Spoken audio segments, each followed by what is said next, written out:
Hey, ladies, and welcome back to the Rooted Mama podcast. I'm so excited for y'all to hear the next two episodes. They're featuring my favorite person, well, the number one favorite person, my husband, the father of my children. So, a lot of y'all know that we did have a free birth for our second child, but that was actually our third child because we actually lost our first baby at 6 weeks. I thought it was important for me to share my full story and really give y'all a glimpse into how I ended up as a creator and founder of Rooted Mama. It's important to know why you do the things you do. And I've never fully shared my entire journey. And it really was our entire journey, right? He's the other parent to our children. So that's what y'all are going to hear over the next 2 weeks. And we'll actually end with our free birth story. That's my son's birth, and that will be the very last episode for this season. I think it's a great way to end, and we're going to be focusing on our homestead for the next couple of months. We are just about ready to move in to our 4.5 acres, almost 5 acres of land. Our house is almost ready, and I really want to spend that time focusing on that and my family. So, my hope is that y'all really enjoy and actually learn something from the next two episodes. It was really special for us to go back and remember when we got married and remember the first pregnancy and how we felt after the loss. Like, all of those things are so important to your journey and like who you are as a person as you go through life. And it's so funny because people always ask me, like, how could I be so brave, or like, how could I take such a risk in having a free birth, which is like no help, like no midwife, no doctor, just me and my husband. I didn't even have ultrasounds. Like, how could I get to the point where I would do something like that? And y'all are going to hear it because we lay it all out, sharing exactly all the details that got us to the point where we felt comfortable having our baby boy at home, just the two of us. I hope y'all enjoy this story as much as we do. Welcome to the Rooted Mama, the podcast where motherhood meets wisdom, support, and empowerment. I'm Destiny, a mother on a mission to help women embrace a healed and fulfilling version of motherhood. Whether you're planning for your first baby, navigating pregnancy, or already deep in the parenting journey, each episode features real conversations with women in every stage of motherhood, insights from experts, and practical tips to help you feel grounded and confident. Hello, Big Daddy. Hello, Mom. How you doing? So far, so good. Pretty good day. Chill Saturday. Did you always know you wanted to be a dad? Um, I guess in a way, I don't know if I always wanted to be a dad, but I knew that I would have children, or like, I don't know. It wasn't like a. It was just like it's what you're supposed to do. You're supposed to have kids. Like you were a kid. Someone had you, so you're supposed to have kids. So it's like just So it's part kind of of like, life. yeah, I guess like a duty. Like, I don't know. It's like it's what you're supposed to do. You're supposed to procreate. Did you like kids? Like when you became an adult, were you like hmm seeing children around and being like, "Oh, one day that's going to be me." No, not necessarily. And I just like, I mean, as a guy, you're usually not around kids, and we didn't have a lot of young kids in my family as I was coming of age and being an adult. Mm, So didn't have a bunch of exposure or experience with kids. that makes sense. I feel like in my family, it was like there were plenty of children, plenty of babies around for me to, you know, see how mothering went, but I just was like not even close to caring about it. Like I definitely didn't want to be a mom. I and I wasn't even necessarily like a career woman like trying to climb the ladder, but it just wasn't very important to me. At some point, I feel like it shifted, and I think it was like when I went to Houston. So like Mm, when I lived in Connecticut, was going to school, graduated college, got my degree, became a speech therapist. It was just like not on my radar, it was just not a big deal to me. Not even marriage. And then when I went to Houston, I feel like I re I came back to Jesus. We were always like I was born Christian, but it just was like typical going to college and figuring life out and deciding that like God wasn't real or it wasn't like a big deal. And then when I got to Mm. Houston, I came around a bunch of young Christians, got into that life group, and saw like women who actually desire to be wives, desire to be mothers. And yeah, I guess in like reconnecting my faith, it made sense to me. And then I was like super about it because I was like 28 or 29. How old was I? 27, I think. Somewhere in the late 20s. And I was like, oh, if I'm going to get married and have a baby, like I've got to get on it. I'm almost 30 already. Like I'm behind. Okay, so that brings me to 2018, right? Yeah. You moved down in Yeah, that's when I 2018. moved, November 2018. Yeah, 2018. I was 27. Yeah, because we had our daughter when I was 28. So you Hmm. moved down 2018, and by 2019, I was pregnant.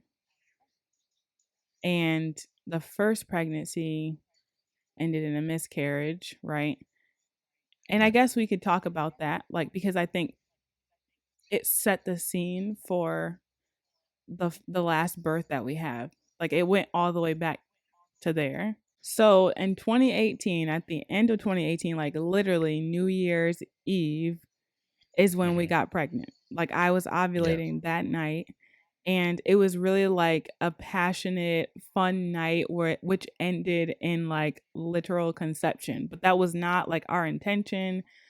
I think it was just kind of like if it happens, it happens. If not, it doesn't. Like it wasn't an intentional conception. So yes, you had gotten pregnant, or you found out you were pregnant. You left me a note in the bathroom for me to wake up to in the morning, which I found, and I was like, I can't even say taken aback or startled or anything like that. I was like, oh, and like I truly can't like.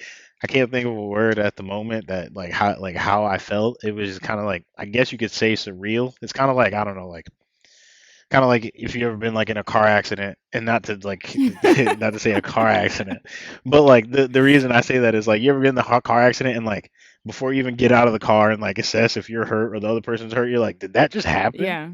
Type of deal. So like surreal, I guess, would be the word I'm looking for, but Yeah. And I would say to paint a picture. like when I think about the relationship that we have now, that was definitely not the relationship that we had at the time. And it's not, it has really nothing to do with like how I told you. I just feel like both of us were really stumbling our way around in life at that point. Like you were still trying to get yourself established in Houston, and I was Right. like in this weird place where I think I just was trying to do the right thing like as a Christian. It was just like a weird Hmm. time. So like we weren't on one accord as far as like anything besides we loved each other. We knew we wanted to get married. Like we knew we wanted to do life together, but I think we were still trying to figure out what that life was. And it just perfectly fits into like how that first pregnancy went. I was obviously it was a miscarriage, and so I wasn't pregnant very long. So I think I miscarried at almost 7 weeks, Yeah, I was gonna say like 5 weeks, something like that. Like, and it was like very painful. That's something that I remember. It's just like the beyond uh, period cramps. Like it was just like super mhm. painful, and that's why I ended up leaving. So we made it through the rest of the day, and I was just like wearing a pad or whatever and just like trying to cope. But then we went to sleep, and in the middle of the night I woke up and I was just like in so much pain. Like it was horrible. And again, like it speaks to the relationship that we had at the time because I just was like such a person to take on all of the burden of like life on my own. Like that was definitely in my character to just like not want to bother somebody or whatever, including the father of my child. So I left you to sleep, and I went to the hospital, the emergency room that was like right down the road from our apartment, and I told them that I had a miscarriage. It was like so weird because the nurse, she gave me like a normal pregnancy test, like a pee pregnancy test. And she was like, "Well, it says that you're still pregnant." And I was like, "I can promise you I'm not pregnant anymore. Like, I lost the baby. I'm just here for pain medication." And she sent me to like, I guess she just obviously not her, the doctor who was on call, who I didn't meet. Like, they never came in to talk to me. They sent me for an ultrasound where the tech, before she even started, was like, "Before I do anything, I'm just letting you know I can't say one way or another what's going on." And I was like, "Okay." Like, it was just super, literally, it's like 3 o'clock in the morning also. So it was just like, okay, like, this is just a terrible time. I'm obviously like losing the baby. And on top of that, you're just like, don't ask me any questions. So they do the ultrasound. She obviously doesn't say anything. So then I go back to the room. A random doctor comes in. And like meanwhile, the whole time I'm like in pain. Like, I'm in Mhm. pain this whole time. I'm there for the pain. And they didn't offer me anything, but they're just like going through the motion. So a doctor comes in eventually, does a vaginal exam, and then says there was nothing on the ultrasound, no signs of pregnancy. So he was like, "I'm going to have you follow up with your OBGYN in a couple of weeks just to make sure like your levels continue to go down, like your blood, it's called HCG. So like the HCG hormones continue to go down. So you can go back in Mhm. 2 weeks." And then he handed me like a specimen cup. He was like, "You can take this with you. If you continue to lose tissue, you can collect it and give it to us." And he didn't even explain like what it was for. So that was that. He wrote me a script, like a printout. So I went home Right. still in the same pain that I started with, but having had a like a very lackluster time at the emergency room. What was your experience of the loss? Like, I know how, like, for me it was like catastrophic, but at the time it was seeming like it wasn't the same way for you. So I'm curious to know like how you felt about it. Um, it was, I don't know, it was like just as fast as it came, it went. So Mm, like for me, like it was like just as I remember like maybe like a few days before, I was like reading articles about being a new dad and all this stuff. So like just as the idea was starting to like grow on me, like okay, I'm gonna be a dad, like with some stuff I should know, right? And it was just like a preliminary like Google search, like looking at blogs and online magazine articles and whatever stuff like that. And so like it basically just as I was like allowing the idea of being a dad to like grow on me and like what this might actually mean, I you told me that we had lost the baby, so it's like I said, it was like it's here and then it was gone, mm, and it was just kind of like, oh well, like I said, I was just getting used to the idea, I guess. So like now what? Like now, like kind of like where do we go from here type of deal. yeah. Kind of created a little problem for us there because you were like, hey, like you're not responding to this like I think you should be, and Right. I'm I'm like, like, we I don't know how to lost a respond to baby. this. Like a life is Right. gone, and that's a big deal. And I remember, yeah, it definitely was like a struggle for us. And I remember going, and thankfully I went to a pregnancy support, like a pregnancy loss support group. I also was going to a grief counseling at the church, and I talked to two women who said, like, I need to forgive you for this because like men don't experience pregnancy the same way that women do. Like, it takes them a lot longer. Like, they are detached. It's nothing to do with like love or any of that. It's just like a reality. And I started to like come around to that. And yeah, it was really hard. I felt very alone in the loss, but through those groups it was definitely helpful. But then that kind of brings us to the next pregnancy, and in the middle of that you proposed. Before we got pregnant again, you proposed. Right. And then Well, I and was like, then like we that were like kind of was like, around the time where we like started like we kind of like made up, if you will. Like yeah, things were things kind were of like rough getting, between us for a couple weeks, yeah, things were getting and a then little things bit were getting better, better. and I was like, "Hey, like let's go to Let's do dinner. something Let's watch happy, a right? play." Yeah. Yeah. Yes. And then we were kind of like trying to get, like, we were thinking about a wedding and like what what we're going to do going forward as far as like moving forward from this. And I definitely like did Hmm. not plan to be pregnant anytime soon because I wasn't ready. I think I was like planning to try out for the Texans cheerleaders again. Yeah, you were. You Yeah, you were like a week or two into training to try out again, and I personally didn't even think you would be able to get pregnant, like I guess that soon thereafter.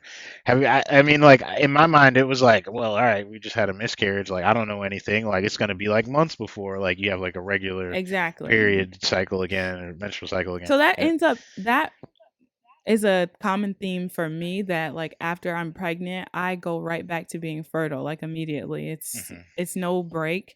And I noticed that obviously with this baby because we got pregnant like very quickly without like Hmm. minimal effort, not trying at all, like literally the opposite of trying for this second baby, but it made me think of so we lost the first baby January 26th. I'll never forget the day, January 26th.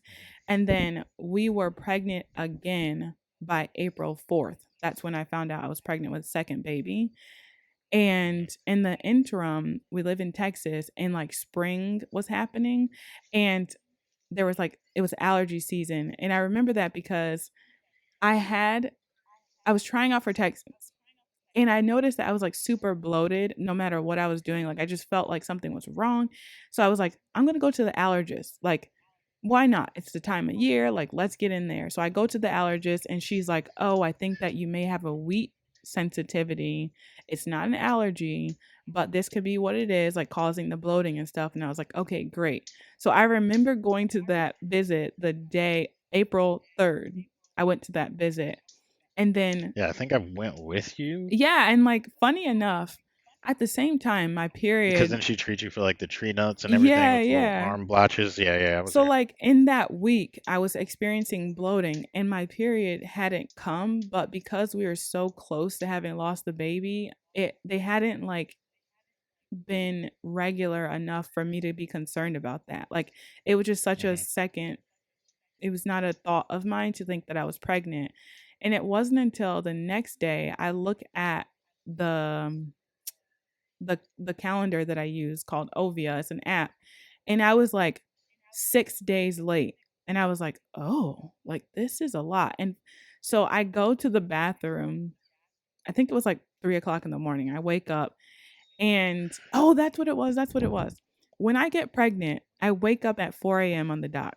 I knew that from the first time that I woke up at 4 a.m. and like that never happens. And I woke up at 4 a.m. again and I had like just the tiniest bit of nausea. And like I said, I had been bloated and I just was like, oh my gosh, am I pregnant? And then I looked at the calendar and sure enough, it was 6 days late. And I was like, I think I'm pregnant. So then I go and I don't have any pregnancy tests in the apartment, but I did have one ovulation test. And I remembered from like reading through fertility forums that an ovulation test will come up positive if you're pregnant because of the hormones. It's like confusing.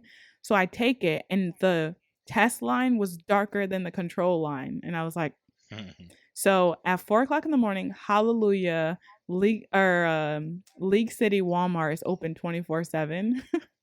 So I run out to that Walmart, get a test, take it with the I took the pee with me in the cup. And I took the test in the parking lot. Yeah, I Gross. know. I know. Yep. I take the test in the parking lot and before the urine like passes the strip, the test is already positive. Like the test line is already positive. So it was like very clear I was pregnant. Yeah. And I'm sitting there like, when did we have sex? Like, I didn't even remember having sex. It turns out it was one time I was drunk. And you took advantage of Oh me. my gosh. And you pulled out. We need to say I was this. This is sleeping. I was important for the sleeping. podcast. Any ladies listening or men, there's like 7% of men that listen to this podcast, apparently. So he pulled out and we still got Good for pregnant. you So guys. so yeah, so that was my first thought. So then I drive home and I'm like, how am I gonna tell him this? And then come in and you had just woken up for Let's do work. it the same way. Yeah, you woke up Yeah. at the same time that I came in and you were like, where you were looking at me like, where were you? And I came in with the test and I was crying and I was like, I just handed you the test and you were like, when did we have sex? Yeah, it's like what? It's not even possible. So then after that, I kind of knew almost immediately that I didn't want to go this typical route, like to go back to the OBGYN or like that, the hospital group that I went to because it was such an unpleasant experience with the miscarriage. Oh, and something else that I didn't bring up was that there was a doctor that I saw before you and I were like a thing, and I had entertained the idea of an IUD like for birth control. So she it was a black woman, and that's important because they tell black women that the solution to all of their like maternal mortality issues is having a black provider. And I had a black provider and she was the worst provider that I ever worked with, and she gaslit me throughout my entire IUD journey. I was so uncomfortable the whole time for like weeks, maybe it was like 2 months. I would have like random fits of pain like randomly from this IUD, and it got to the point where I wanted it out. So I go back and I was like, take this out of me like today, like this appointment. Cuz they could. And she's like, "Well, what are you going to use for a backup birth control?" And I was like, "I'm not even having sex. Like I just want this thing out." And so she finally, like, very, what's the word? Hesitantly decided to remove it. Like, it was weird. So then I go, I'm having so much pain. Like, it feels like I'm in labor. And she goes, well, you're obviously not in labor because you're not pregnant. And I was like, wow, obviously. Thank you. I know that I'm not pregnant. I'm telling you that this feels like this. Okay. So, in the spoiler alert, they did feel like contractions. I was feeling contractions. I know that for Right. a fact now because I've had 2 other babies. So she gaslit me, took the IUD out, and was just like disappointed in me for not choosing to have another birth control. So anyway, that was the same group. And I was like, I refuse because of doctors not being able to follow. Like, if you go to the hospital to give birth, there's a chance that you'll get who's ever in the group. And even if I picked another person that was a part of her group, I was taking the chance of encountering her as the doctor on call when I went into labor. And I was not willing to take that chance after she did that to me before I was even pregnant. So I found another woman in a different group, great reviews, an OB, and I went to her for that first appointment and I told her that I had had a miscarriage before. And actually, now that I think about it, she was the doctor that I did the follow up with. That's why I liked her. So she was the one that I did the follow up for the miscarriage with, and she was so understanding. Like I was crying in that appointment because they were doing an ultrasound with the baby's heartbeat, like in the room next to me when I was waiting for her to come in to talk to me about my miscarriage. And so she was like, "Oh my god, I'm so sorry. I'm so sorry. We didn't think this through. Like we should have put you in a different room." Like, being very understanding. So I picked to go back to her because she had like a lot of compassion, basically. Yeah. So we go to her. She sends us immediately to an ultrasound, even though I was like super early. I think I was like 6 weeks along at this point because we found out like when I was already 5 weeks, right?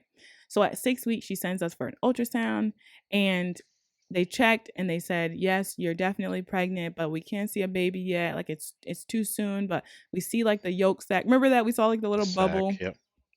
So we saw the little bubble, and then they had us come back again at 8 weeks. And like, boy, at 8 weeks, like it was like a whole blob at this point. So we knew that the hmm the baby was growing.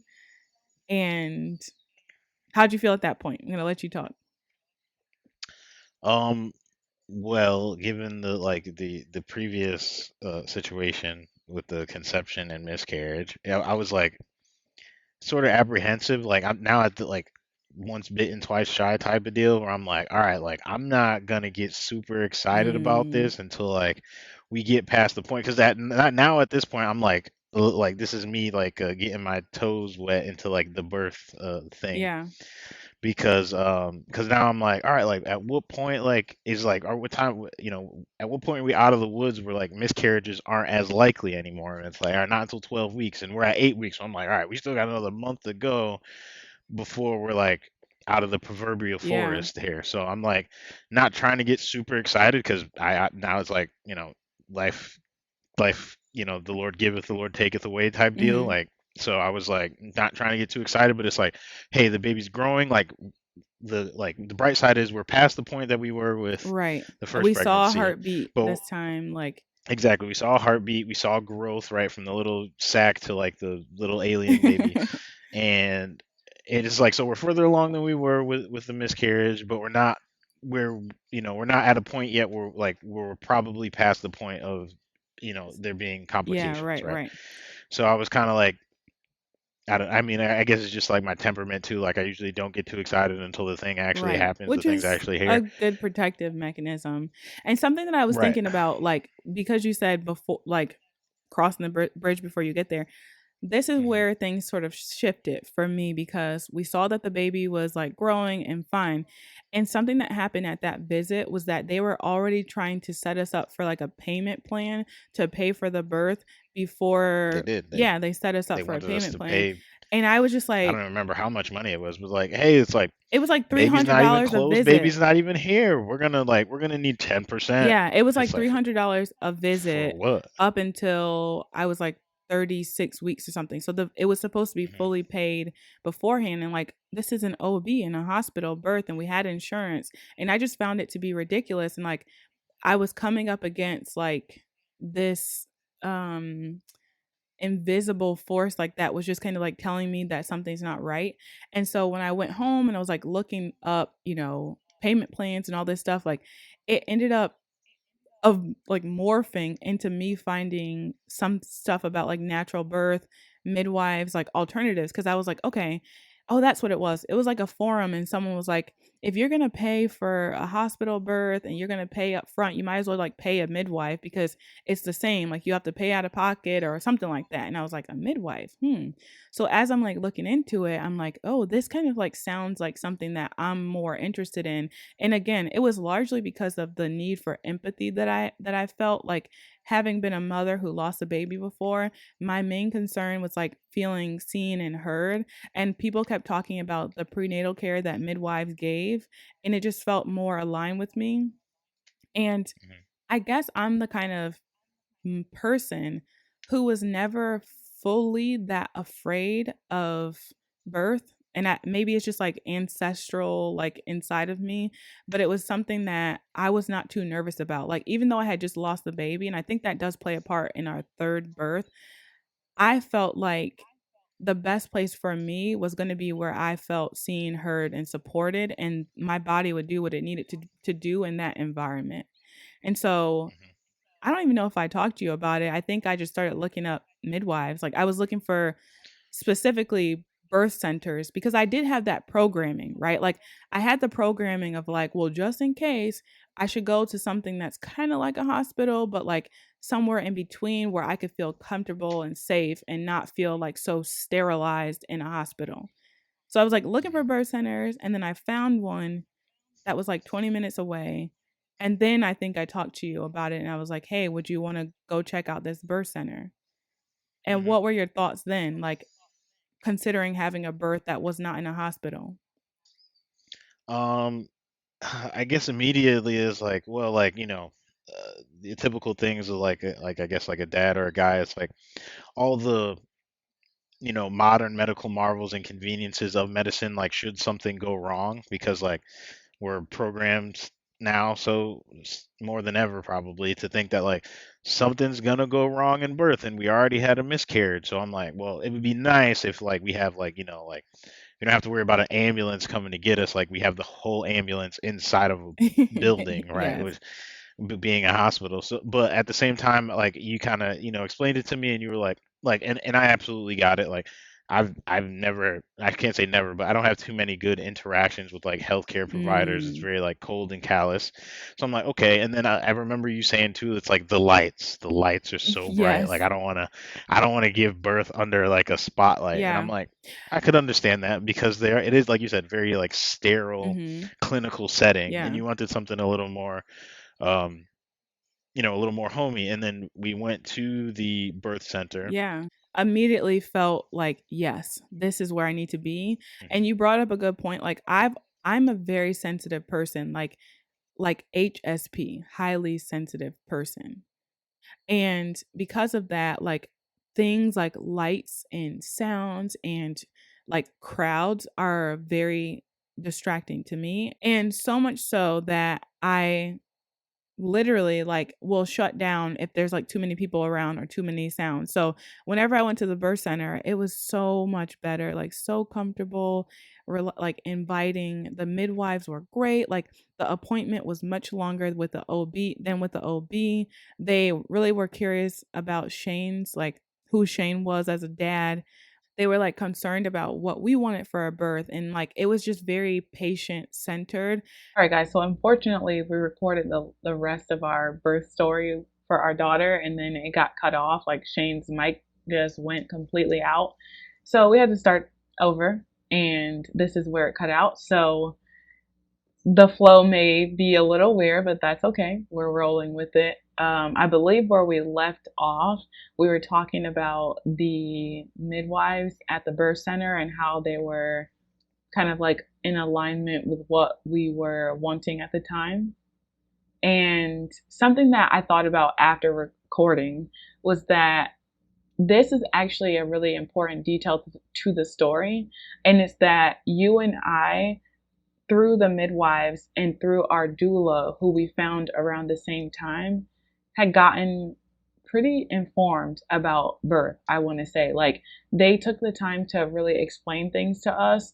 Any test that came up in our prenatal care that was like a part of, I guess, like the standard, they always like gave us the option whether or not we wanted to do it or not.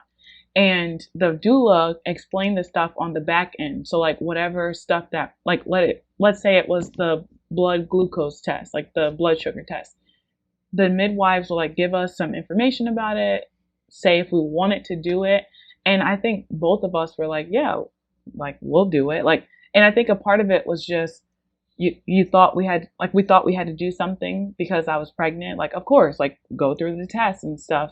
Um, but I think what comes into play is that they were giving us this information and we were still doing all this stuff because realistically, we weren't doing any like true outside research. We were just like, okay, we're at the alternative, right? Like if they're saying that this is a thing that we can do, it's already better than the OB. Like it's obviously the alternative, if that makes sense, right? I don't know if I'm saying that right, but I think that's kind of what my mindset was. Like I didn't necessarily do extra research because I thought they were giving us more, which they technically were most of the time. Yeah, and I guess, I'd like to say too that we weren't necessarily like going outside. Like we didn't have, uh, we weren't yet jaded by the like Yeah. modern medical system. So really, we were doing the midwives out of Uh like huh. comfort for you, right? For you to be comfortable during the birth process, versus in the birth center versus the hospital setting. So we were still very much in the mindset of like trusting Mm. the Yeah. experts sort of deal. And, if we, or at least myself, I shouldn't speak for you, but I was still of the mind that there there were still going to be tests and there still were going to be things done that they do in the hospital that they would also do Mm. in the birth center, but it would just be in a more like Yeah. comfortable Holistic way. environment, lack of a better Mhm. term. Yeah, right, exactly. So it wasn't, we weren't questioning, Yeah.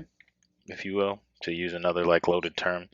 We weren't, we weren't thinking about, oh, like, is this even necessary at all? We were sort of like, okay, like the people we were paying, we have trust in, and they will, if they say, hey, you need this test or you don't need this test, or hey, if you want to look into this, and then we would go look into it, and then we also, like you said, we Yeah. had Who the would just like doula who we could bounce right. She information would off as just well. be that extra source of information. And like So here's why I'm making this point, because what I learned in hindsight, and that's why it's so important to like be able to go back to this story with these eyes, is that knowing the information is not enough. So like being presented with information is good. So having midwives go and spend an hour with you each prenatal appointment versus the 15 minutes with an OB is good. That's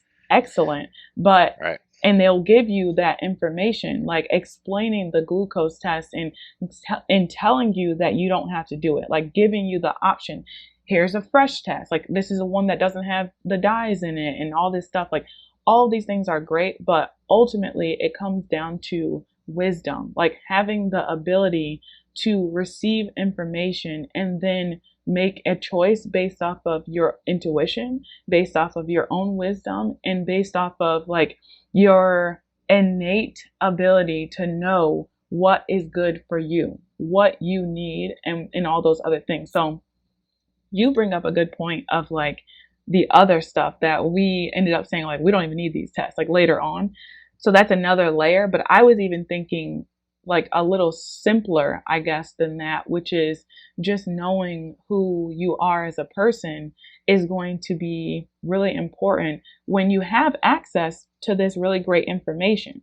And that is what we missed, because as you guys hear the rest of the story, we went into our birth very informed. I think it's such an important point. Like we were very informed. We knew like all the labor positions that you could like work through. We understood the stages of labor. Like some of these things y'all might not even know like as you're listening, but like we knew. We had a in-depth childbirth class. I was going to chiropractic care, like a prenatal specialist. I was going to like once a week. And I just had like all these great resources around me telling me about how to, like take care of my body, like all of these great things. And then it just like went by the wayside as soon as we got into the birth because of the lack of wisdom and the lack of trust that I had in my body.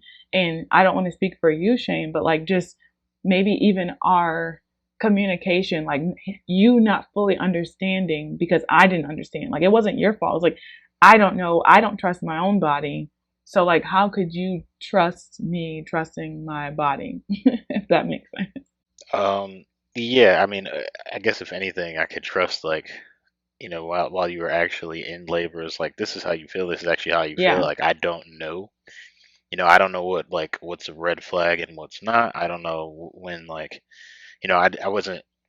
We had a lot of information, but we Yes. didn't have the confidence that we did this with, with the birth of Yeah. our And our we son, still our had a second lot of child. fear. Like you pointed So that out, like trusting the experts. The experts tell you to be afraid. Like there's so many things that can go wrong in birth. And so, like you said, you were like, we could go to the birth center.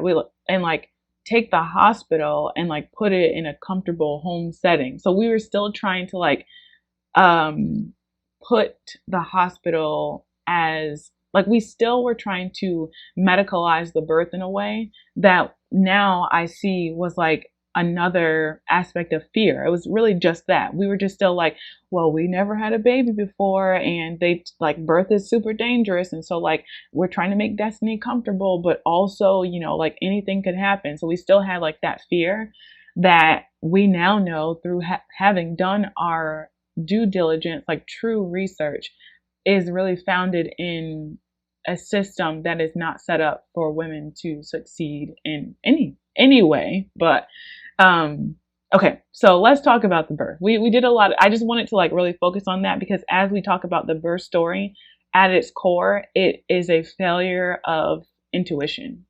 So I went into labor at right before her due date. So she was due on December 9th, and I went into labor a couple of days before that.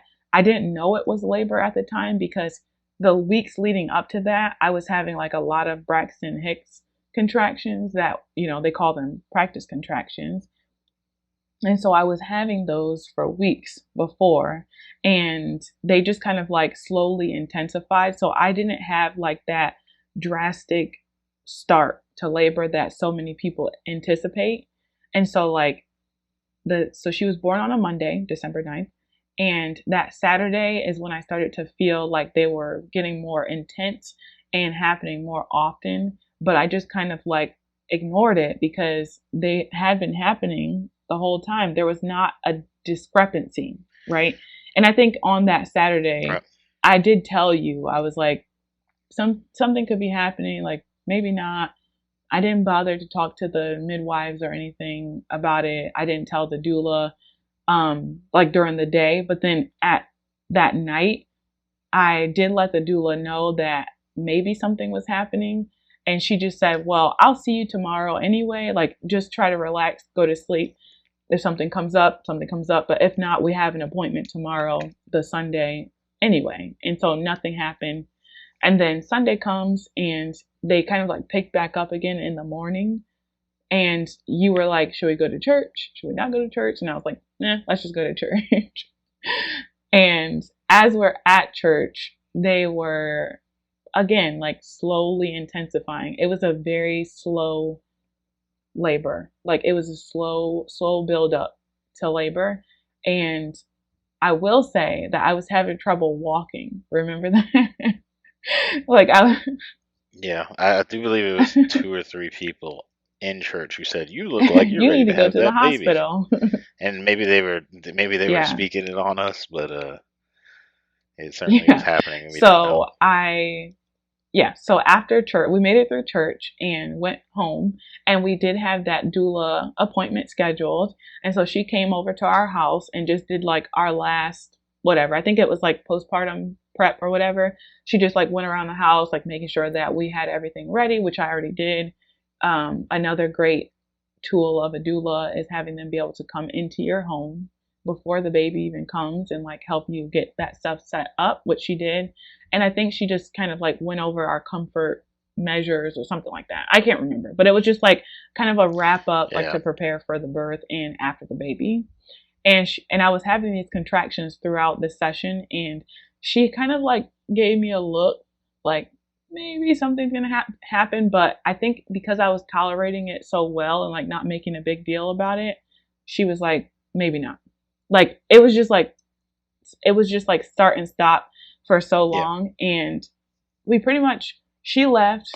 And by the night, they had turned into real labor. That's what I remember. It had turned into like, I could tell it was no longer Braxton Hicks. Okay, so then after that, I noticed I had a bloody show around 9 o'clock. So I went to the bathroom and there was blood, but it wasn't like a dramatic amount of blood. It was just kind of like the start of a period. So I was like, okay, so like something's happening. We let the midwives know. And this is where the story is important as well. The main midwife, like the OG midwife, had a family emergency and had flown to California, and we were in Texas. So she was nowhere nearby.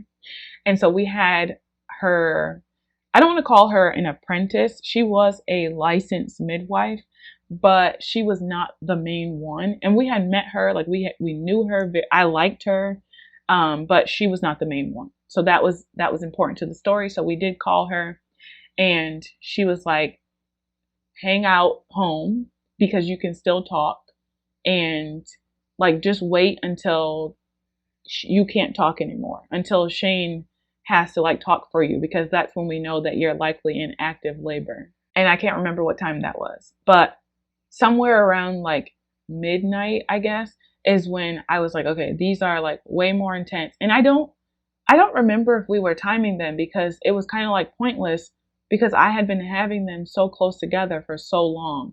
I think that's where the confusion was right. too, because they were always like a minute long and 3 to 5 minutes apart for like days. That's how it was. They just weren't like very painful until that night. They were finally like painful. So I think that's why we were holding off too, because it was just kind of like confusing about the timing of it. Okay, for the average person listening, if you're trying to go into labor, they're going to tell you 511. They last, they're 5 minutes apart. They last for 1 minute, and it's going like that, like a consistent pattern for an hour. And that was not our case. Like we always had shorter than that. And if that was the case, we would have gone to the hospital a long time ago, but it just was not my reality. They were not like super intense. So that's important. If you're listening, like don't just pay attention to the timing, and you need to pay attention to like all the other things going on in your body as well. The intensity.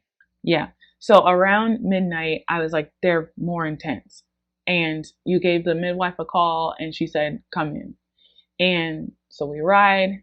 It was a miserable drive because potholes and 20 minutes of driving in labor is just like no bueno. And we get to the Yeah, birth the center.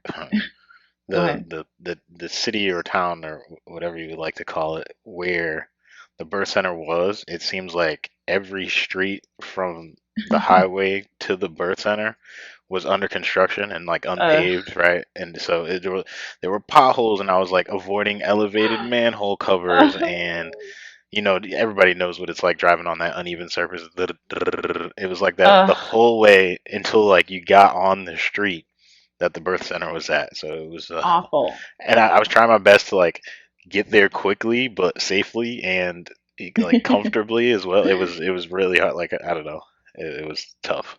So we get to the birth center and I was like feeling it intensely, I will say. And the she checked me and she was like, "Oh, you're only 1 centimeter." She did an ultrasound because she said you look like you should be further along than you actually are, like based off of your presentation. And we saw on the ultrasound that the baby, her head was like in a bad position. So she likely was poorly positioned, and that's why I was having labor for so long and like not getting further like I should based off of like the productiveness of my labor. And so she recommended for me to like stay there for a little bit just to see if I would progress any further. And I didn't.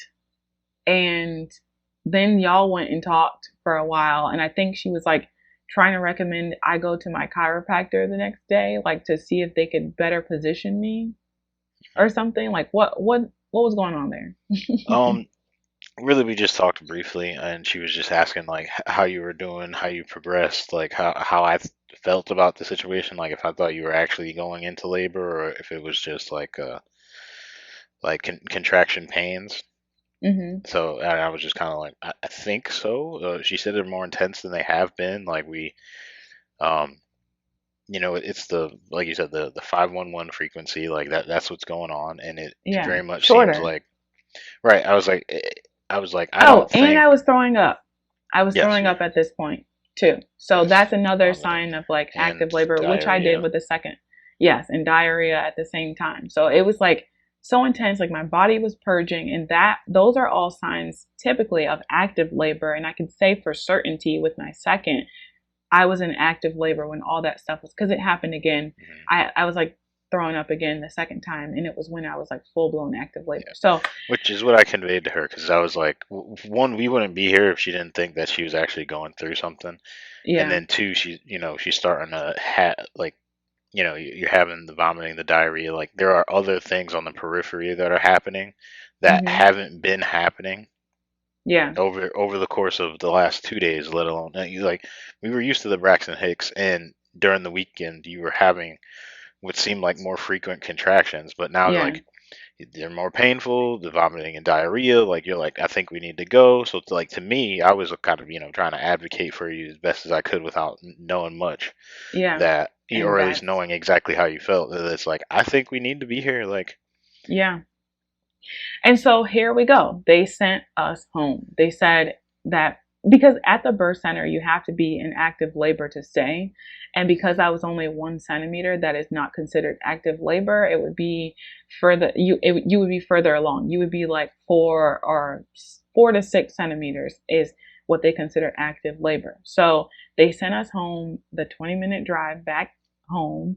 And this is where I want to pause again because we can like tell the story, but realistically the story doesn't matter so much as like the focus on where things went wrong. And this is what Shane is saying. He was like, I'm telling her that over the last couple of days, this is how my wife presented. And now she looks to be further along than what she is. And that intuition was telling both of us that we were getting close to meeting our baby, but they were going based off of these guidelines and things. And we're like, well, Yeah. obviously they know more than us. Like, she's a midwife and she's seen women in labor. And like, if she says that it's going to be a couple of days and I need to go to a chiropractor tomorrow, then we just need to go home because clearly, like, we don't know what we're doing.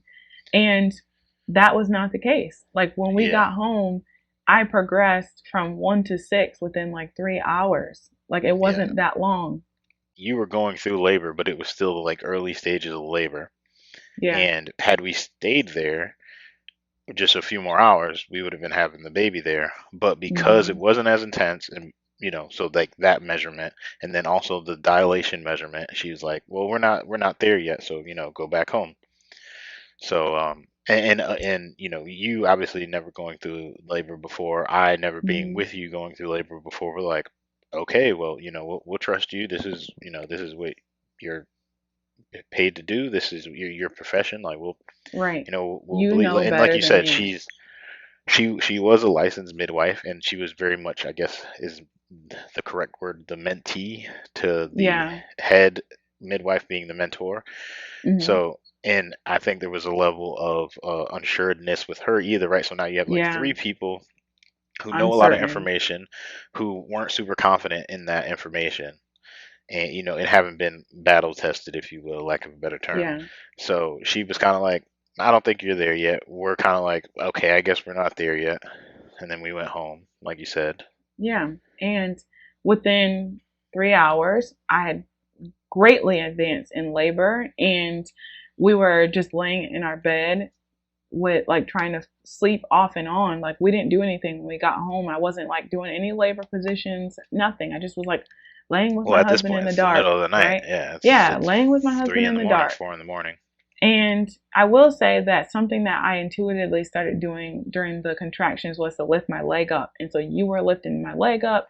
I was kind of like laying on my side, on my left side. And every time I would have a contraction, Shane would lift my right leg all the way up and just hold it through the contraction. Yeah, And and then that apply progressed our sacral labor. pressure with my left Yeah. hand. So think about what they said. The baby was in a weird position, and she probably was not moving down the birth canal because she was up against something in my body. And when they like sent us home to just deal with this on our own, we started to lean into our intuition, and it worked. Like, I started like lifting my leg up. Something, God in my body told me to lift my leg up, and that got my baby to move down into the birth canal and was like ready to be born, that way. And but with that being said, we didn't know that. We had no understanding that it was progressing because it still felt the same to me. Like, all of these, the whole time I still felt the same. And I got up and got into the bathtub and I'm like, dude, like, this is horrible. Shane was asleep at the time and I was like, this is awful. Like, if I'm going to feel like this for several days, like what the midwife said, like, if this is going to go on for days, I'm just too weak. I can't handle it and I need an epidural. That's what I said. I was like, I can't handle this. I need an epidural because this is too, incredible for me.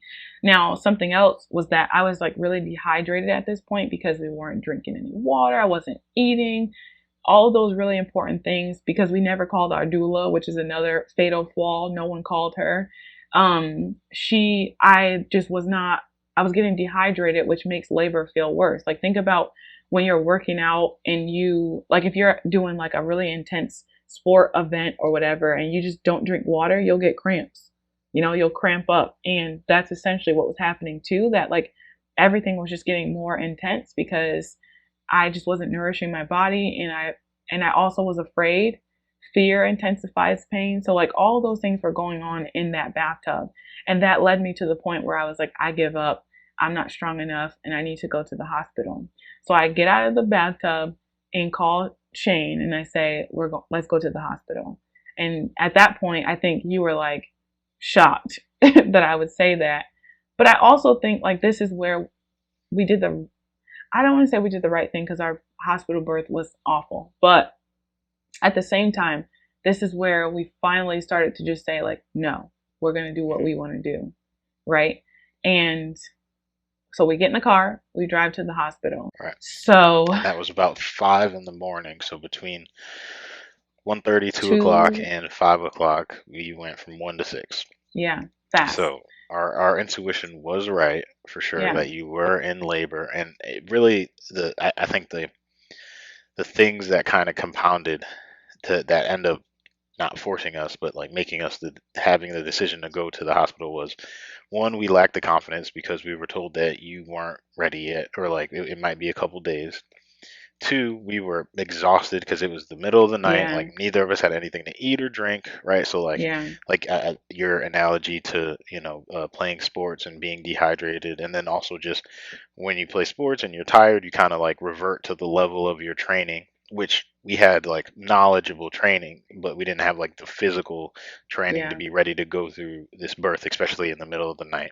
We were discouraged. We were tired and I was in relatively pain. unprepared.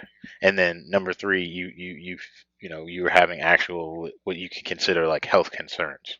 Yeah, yeah. So So Shane did call the midwife on the way to the hospital and she did try to convince him to take me to the birth center. But at that point, like thinking about riding back in the car 20 minutes again when the hospital was like right around the corner, I was just like, no, I don't want to do this anymore. And what am I going to go back and you say I'm 3 centimeters now and I'm supposed to like suffer through the rest of this labor? Like I just was not willing to do that. So we went to the hospital and they were as unpleasant as they would be for a woman walking off the streets who didn't like, fill out any forms or didn't have a doctor or any of those things. So they like kind of just like forcibly checked me and then they didn't believe that the baby was head down, even though we said we just had an ultrasound a couple of hours ago. They forced me to like lay down again to get an ultrasound and then they wanted to get put an IV in me and like the doctor like chastised me because she was like, you're so dehydrated, I can't get, or not the doctor, the nurse was like, you're so dehydrated. I'm like, I'm sorry, I'm getting ready to have a baby. And y'all don't even and give women anything to drink in the hospital anyway, so there you all go. right, and again, it's like this is all happening in the middle of the night. Yeah, exactly. So that was that unpleasantness and then they I asked for an epidural, and the nurse was like, "Really? I thought you said that you were going to go to the birth center." Like, essentially saying, like, "Oh, you're just going to get an epidural? Like, weren't you going to have a natural birth, like, at a birth center?" And I was like, I was going to swear, but I'm like, just give me the epidural, please.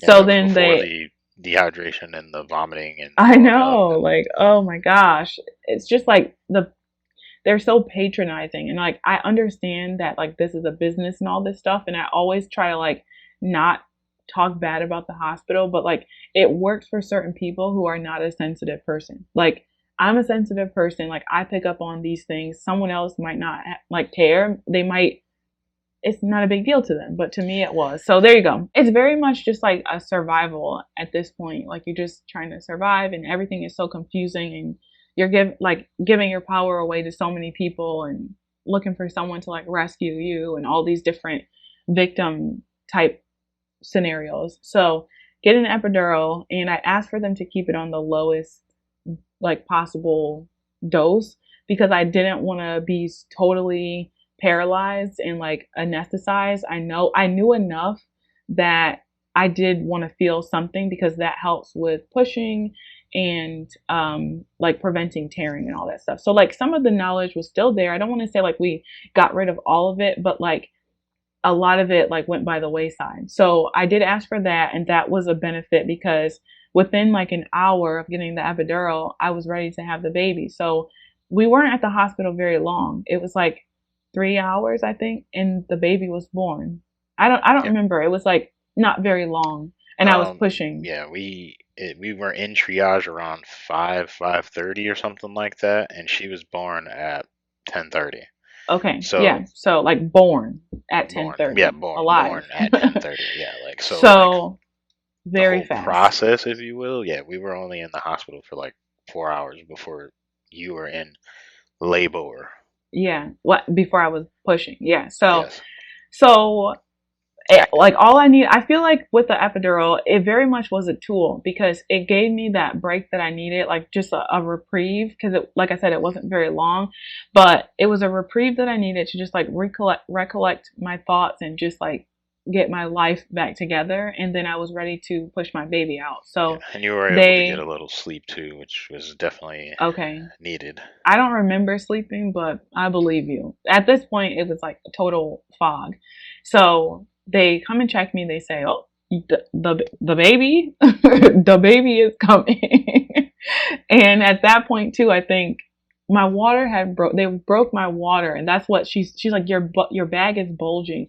So they broke the water, and it had meconium in it, and that's important because when I was pushing the baby, like pushing this baby out, I talked to the doctor about not cutting the cord right away. Like I emphasized, I was like two things. I said, use a cloth to cover my perineum to prevent tearing, and don't cut the cord. Two things. She did the first thing because I remember her getting up, getting a cloth, and putting it down there.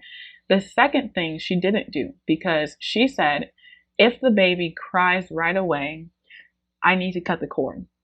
This, I have researched this.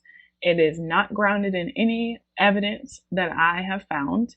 It makes no sense, but this is what she said. If the baby breathes and cries, then they need to cut the cord immediately so that she can be suctioned. And that's what they did. So I pushed her out and Shane cut the cord. Thanks a lot, Yeah, Shane.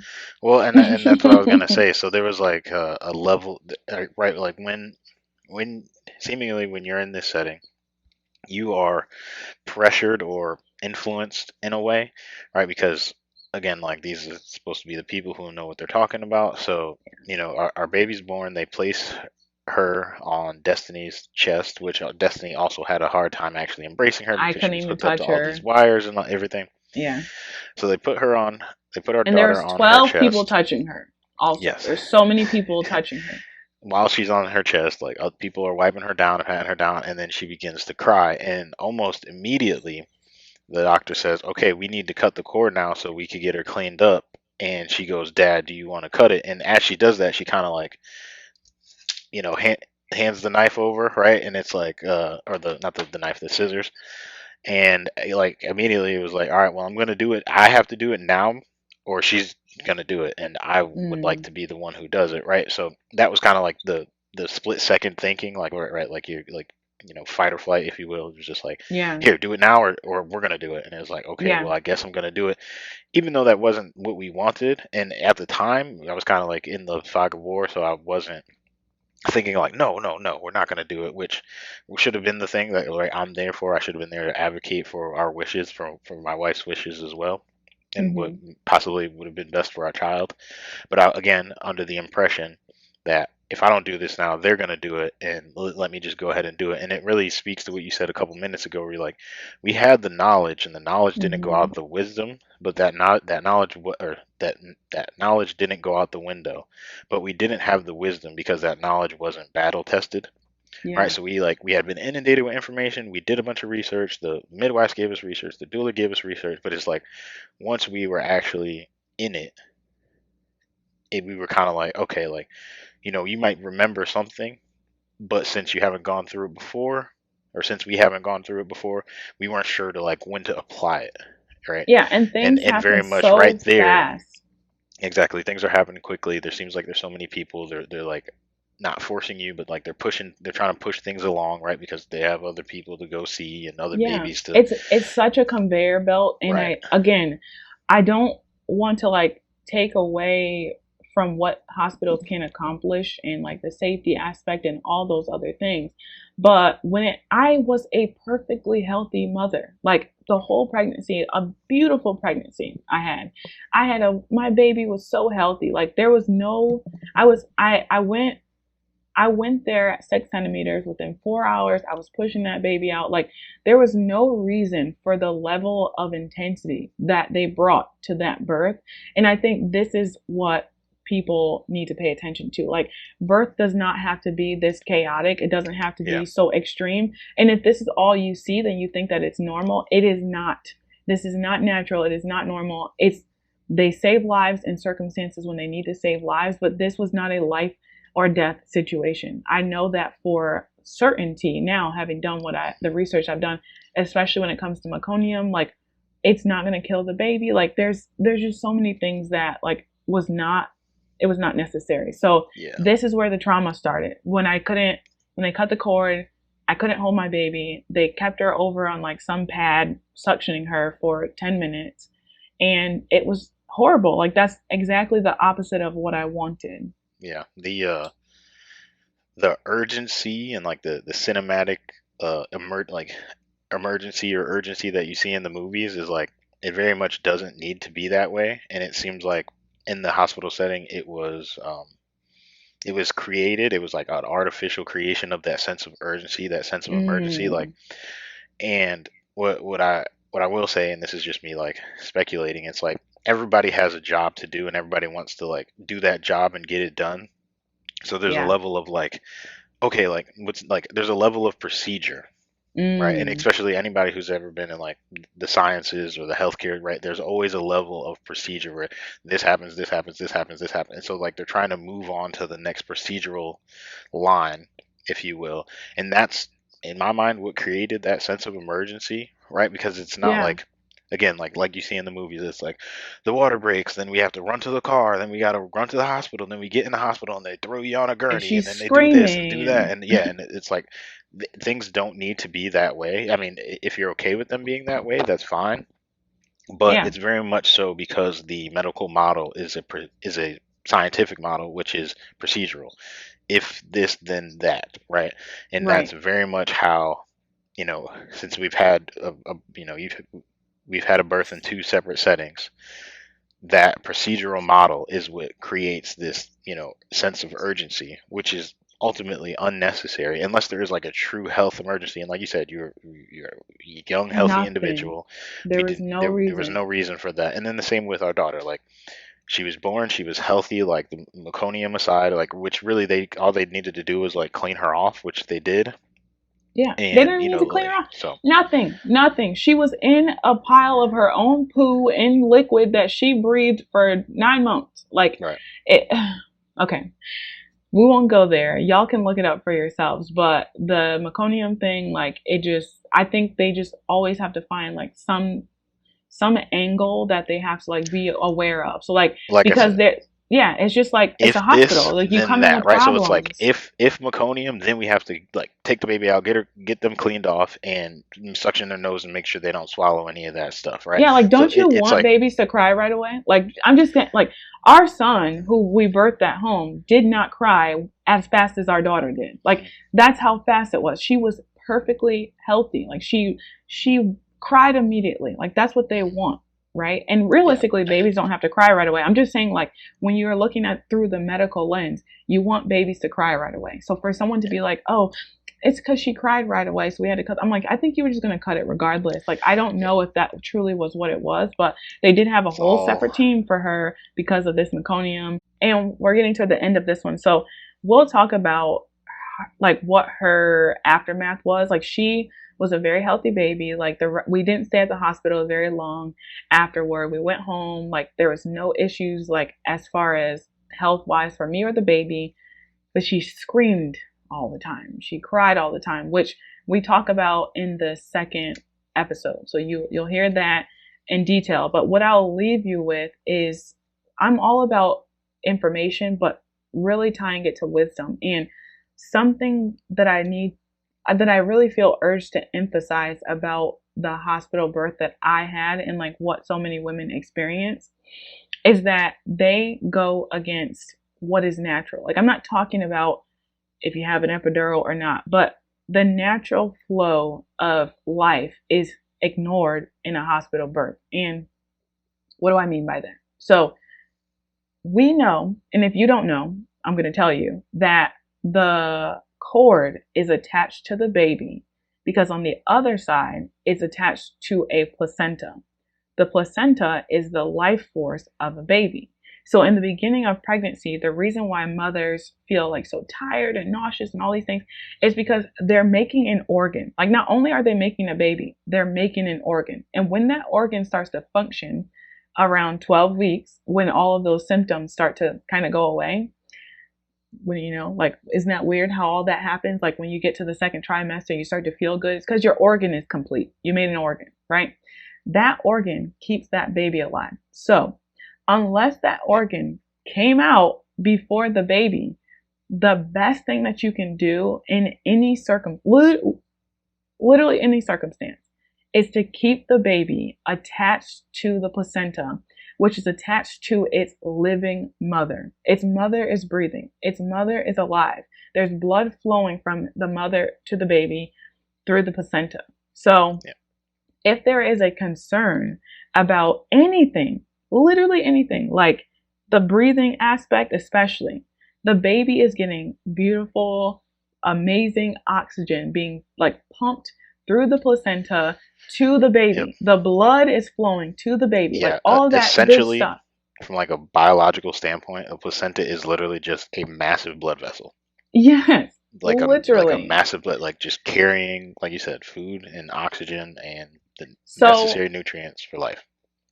so it's so important to emphasize this, because when the cord is cut in the hospital setting, because midwives don't do it. They don't do it like outside of the hospital. They'll do it in the hospital, but outside of the hospital, they will not cut that cord, because they understand the fundamental truth that it is the baby's life force. Like, it is the life force. And so if you have any concerns about a baby, you should keep the cord attached to them, like keep the cord intact. And then if you have to work on the baby, like on the mother, do that. That's a more natural, because there's a natural thing that happens where the baby is born, the cord stays intact, the mother pulls the baby to her chest, and the baby hearing its mother talk to it, feeling the mother, smelling the mother, all of those things, which we see animals do, right? We see all the animals do it, but for some reason, the hospital has decided like the best thing to do to save a baby's life is to immediately remove it from its one life source, cutting the cord and taking it off of the mother. Like, it's bat S crazy. Like, it's literally backwards. And okay, that's my soapbox. I need to emphasize, because people see that and they're like, oh, the baby's not breathing. Take the baby off the mother. Like, get oxygen. Like, the oxygen is in the mother. Yeah, right, exactly, and that's actually a great point because right, if you have a water birth, the baby is in the water when it's born, and the baby's not going to take a breath because it's still connected to the placenta until it actually hits the air.